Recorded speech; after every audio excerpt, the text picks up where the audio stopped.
और इस प्रकार उनको अपना मित्र यशराज अपनी डायरी पढ़ाने के लिए मिल गया, और उन्होंने यशराज से उपयुक्त कोई व्यक्ति नहीं मिला जो डायरी को पढ़कर समझा सके। जैसा मैंने आपको बताया कि यशराज एक पढ़ा लिखा बेरोजगार था, और उसके बारे में किताब में लिखा हुआ है कि उसके देखकर ऐसा महसूस होता था कि हमेशा इसको शनिचरी छाई हुई है। ठीक है, तो ये उनके मित्र हैं, और उन्होंने डायरी दे दी उनको पढ़ने के लिए। कौन सी डायरी दे दी? जो डायरी उन्होंने मन से लिखा था, एकदम उसमें अपने सभी ज्ञान को झोंक दिया था, उस डायरी को उन्होंने दे दिया उसको पढ़ने के लिए। चलो भाई अब पढ़ कर हमको बताओ। और वो बैठ कर वहां उसका इंतजार करने लगे कि इनकी प्रतिक्रिया क्या होती है। बहुत अच्छी बात है। यशराज उस प्रतिक्रिया का इंतजार कर लेखक गजानन माधव मुक्तिबोध उस प्रतिक्रिया का इंतजार करने लगते हैं, और यशराज उस डायरी को पढ़ने लगता है।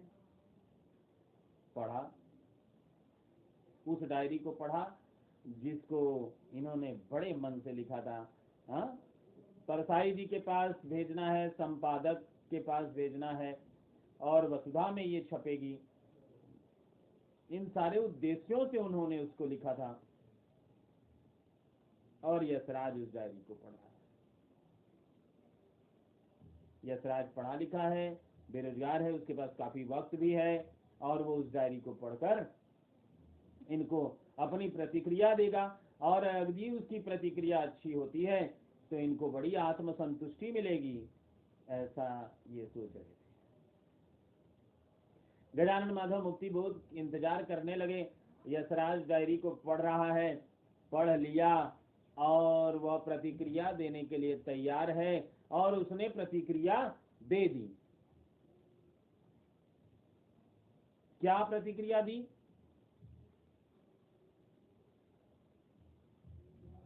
कि जो कुछ भी आपने लिखा है वह बिल्कुल फ्रॉड है। अरे ये कैसा प्रतिक्रिया दिया भैया? अरे ये तो जबरदस्त प्रतिक्रिया दे दिया। हाँ, पूरा सोच के विपरीत प्रतिक्रिया, सोच के बिल्कुल उल्टी। उन्होंने सोचा था कि अरे मैंने अपने पूरे ज्ञान को इसमें झोंका है, गजब की डायरी लिखी है, एकदम प्रतिक्रिया एकदम खिल कर आएगी कि वाह क्या लिखा है आपने, कितनी ईमानदारी इसमें बरती है, ये बहुत बहुत सारी बातें आएंगी। लेकिन आपने तो पूरा साफ कर दिया मामला। हाँ, बिल्कुल फ्रॉड है। और फिर शरीर गजानन माधव मुक्तिबोध का, रचनाकार का शरीर मुर्दा हो गया। काटो तो खून नहीं, क्योंकि पूरे कार्य पर यशराज ने पानी फेर दिया। अब इसके बाद उन दोनों में बहस चलती है, और वो बहस आपके इस डायरी या निबंध का विषय वस्तु भी है।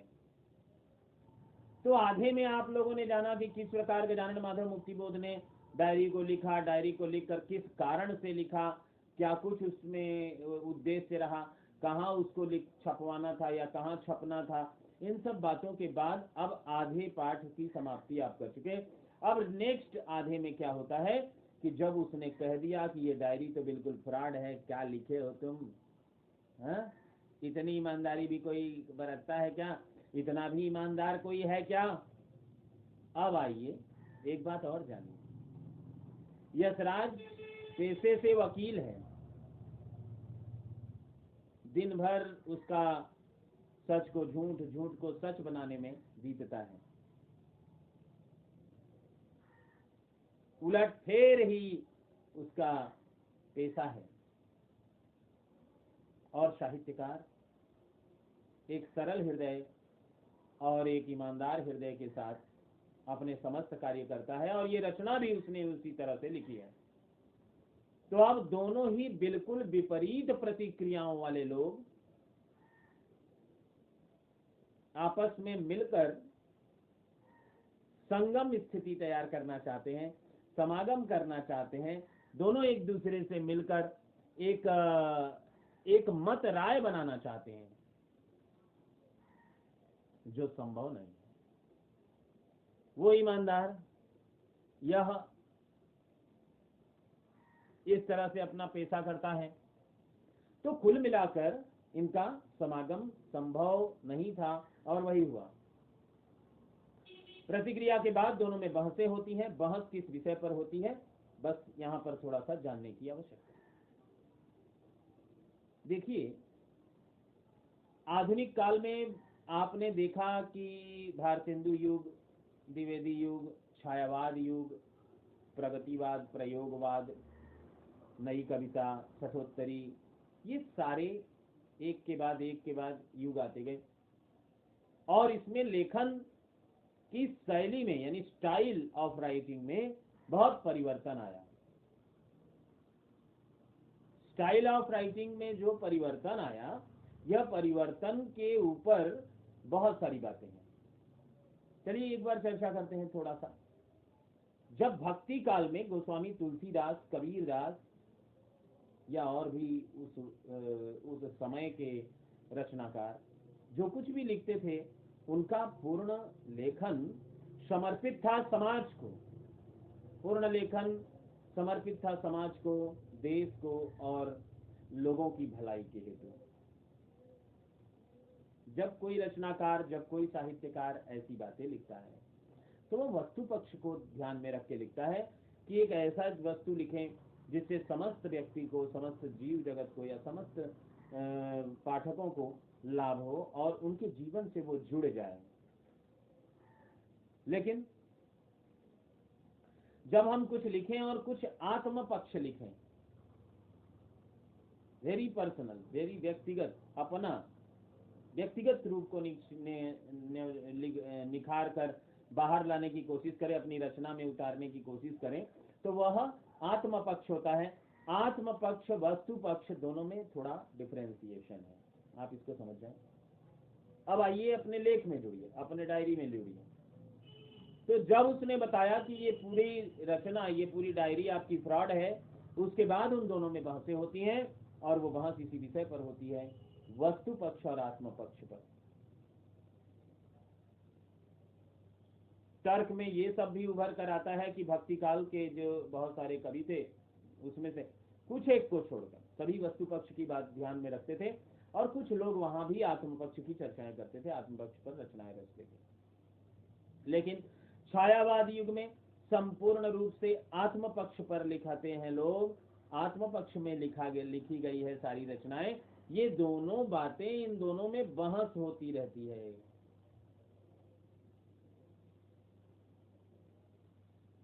आपके पाठ के लेखक गजानन माधव मुक्तिबोध और उनके मित्र यशराज के बीच में, फिर इसी बीच में वो दोनों यह भी चर्चा करते हैं कि किस प्रकार आत्म पक्ष और वस्तु पक्ष को अगर समागम करके, संगम करके उनको लिखा जाए तो और भी अधिक साहित्य को लाभ होगा और वो एक ऐतिहासिक साहित्य निर्माण करेगा। ऐसी चर्चाएं दोनों करते हैं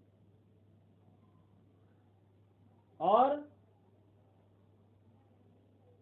इन्हीं बातों पर वो लोग चर्चा करते हुए आगे बढ़ते हैं और इसमें ये बताते हैं कि किस प्रकार जो नई कविता के लोग हैं वो क्या कुछ दिक्कत कर रहे हैं, क्या कुछ उनकी रचनाओं में अधूरा सा रह जा रहा है, जो आनंदित नहीं कर पा रहा है, जो मजा नहीं आ रहा है। वो लिख तो रहे हैं पर उसमें बनावटीपन है, थोड़ा सा दिखावटीपन है, इत्यादि इत्यादि बातें वो दोनों एक दूसरे से चर्चा करते रहते हैं और भक्ति काल का भी एग्जाम्पल देते हैं, उदाहरण देते हैं और उसको भी बताते हैं कि वहाँ किस प्रकार लोग आत्म पक्ष को गौण समझकर वस्तु पक्ष को ऊंचा करते थे और वस्तु पक्ष को वो लोग महत्व देकर उसे लिखते थे।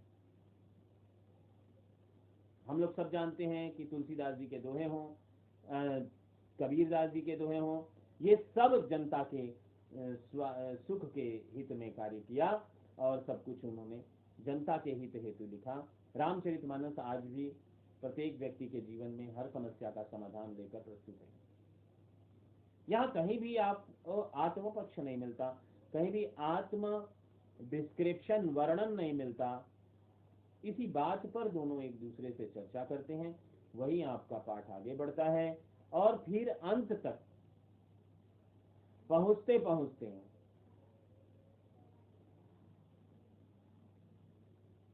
कई जगहों पर ऐसा भी है कि लेखक का मन करता है यशराज के तर्क को सुनकर लेखक की इच्छा होती है कि उसका सर दर्द से फटा जा रहा है और उसको कोई चाय दे देता या चाय पी लेता तो कितने अच्छे रहते, कितना अच्छा होता। ये सारी बात वो यहाँ करता है और इसी बीच में आप एक एक पैराग्राफ कंप्लीट करते जाते हैं। निचोड़ मैंने आपको बताया और फिर लास्ट में एक लाइन में यह लेख बड़ा आपको और भी चौंका देगा जब लेखक ने यह लिख दिया कि मेरे और यशराज के बीच ऐसी सिर्फ उटौल होती रहती है।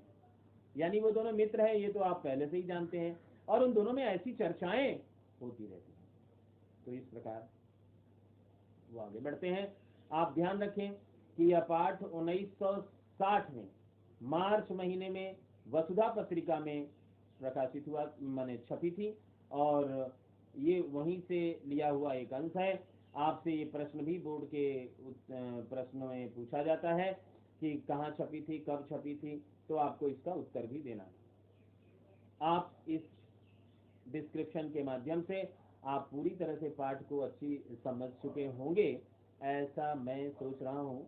अगर आपको कोई प्रश्न हो, आप कोई प्रश्न में उलझ गए हो या आप कोई प्रश्न करना चाहते हैं हमसे, तो आप कमेंट बॉक्स में उन प्रश्न को पूछ सकते हैं।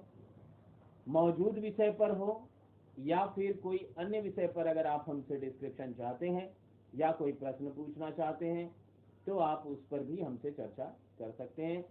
मुझे बहुत आनंद महसूस होगा, मैं बहुत अपने आप को खुशनसीब समझूंगा।